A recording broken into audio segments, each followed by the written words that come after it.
more computing power than all the computers that send us to the moon and back. This has more computing power than my first data server cabinet in 2002 for my whole company. And it's $500. This is a big deal, and it's readily available. Now, we did this, and I say we, like I own Apple or Android or anything else. We as a society did this in 5 years. This is better than Jean-Luc Picard's tablet in Star Trek Next Generation. Okay? We did this in 5 years. I want you to visualize what we're going to have in 5 more. Right? It's a big deal. So we have better connectivity, we have better devices, and because of that, mobile job site computing is finally easier. This is S.M. Wilson, they're a GC client of ours in St. Louis. They told me several years ago they would never get rid of plans on the job site, and they've gotten rid of plans on the job site. How? An iPad. The most expensive thing in the photo is the metal cabinet. Right? Metal cabinet's $1,200. The iPad's $649. The TV's like $99. TVs are so cheap now. You actually, when you go to Sam's or Costco, you have to decide between a giant stack of toilet paper or a TV now. And some of you actually have to think about that. You're like, I can go a week. Right? Kids, get a hose. It's a real deal. TVs are really cheap. Giant plan table TVs are really cheap now. And it's really helped us. So they have a $99 TV, $649 iPad. I think the printer was free if they assume to buy the ink, right? That's where printers are now. Most importantly, they're using a software, in this case called PlanGrid, to sync all their plan files, sync all their RFIs, sync all their punch lists. And they no longer print plans on the job site. This is a great solution. And cheap sensor hardware is here. It's the year 2015, folks. The great 80s sci-fi movie that took place in 2015 was Back to the Future 2.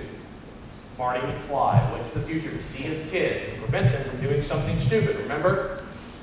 He prevented them from doing something stupid. He went in the future, and they didn't have to touch computers anymore because they had sensor arrays in all of them. Guess what? It's 2015, and we don't have to touch computers anymore, and yes, we have the hoverboard. I saw it at CES. It only works on copper, though. Not quite the same. And by the way, it's scary as hell to get one. So, you have leap motion, soft kinetic, and structure sensor. These are all great devices. I have structure sensor with me.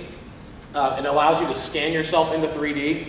So we can do that later today if you want to. I can scan your head in 3D and email you a 3D scan of your head.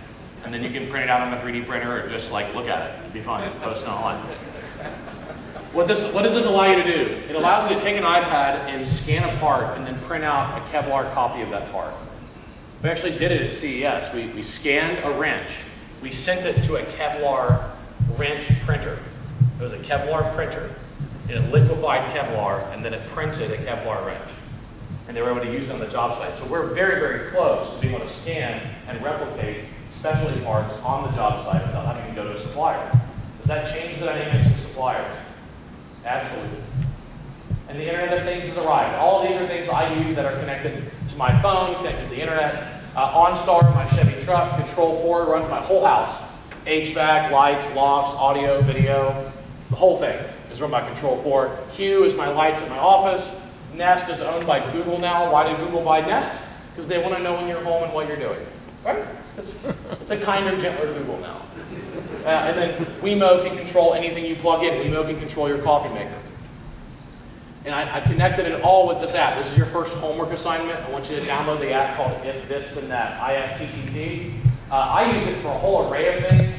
One of the favorite things I use for If This Then That, the app is now called IF in the App Store. One of my favorite things to do with If that really saved my rear end is I set a rule that when I leave a 100-meter radius of my office, it texts my wife that I'm coming home.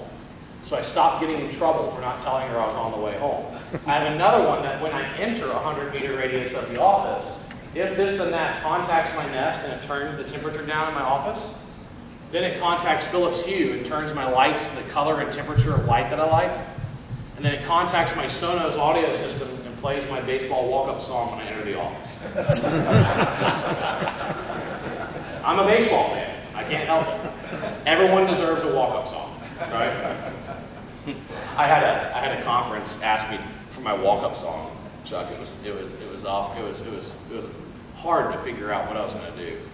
It's going to be the Imperial March from Star Wars. Dun, dun, dun, dun, dun. That is good. And then big data and machine learning intersect. I told you it was coming. Flex Metro saves you time So and money. let's back up. This is funded by Google Ventures. They're the only guys that can pull this off. Flux Metro takes the cloud and big data and machine learning, the three things we talked about, and brings it together for builders and developers. And they're starting in the city of Austin. When the market is hot, the most valuable resource you have is time. Flex Metro saves you time and money by instantly and accurately sorting through Austin's complex land development code, speeding up site selection and diligence. With Metro's developer view, entering an address gives you a 3D rendering of the zoning envelope for that parcel. Austin's zoning code, including height restrictions, FAR limits, and setbacks, are automatically interpreted for the site you are exploring. Height limits from the Capital View corridors and the Capital Dominance Zone are also automatically applied. So what Flux allows you to do, it allows the developer to go into the city of Austin, click on any parcel in downtown, and automatically receive a 3D render of the largest building buildable on that parcel. Austin is a very regulatory-heavy town. It's by far the biggest regulator in the state of Texas. And they have very complex building codes. So it automatically renders the biggest building. That's huge for a developer. Dramatically reduces the amount of development consultant time to require for the developer to find out what the highest and best use for that parcel. That's one of the most important things a developer is looking for. What's the biggest, highest, best use I can do with this particular parcel? Why do you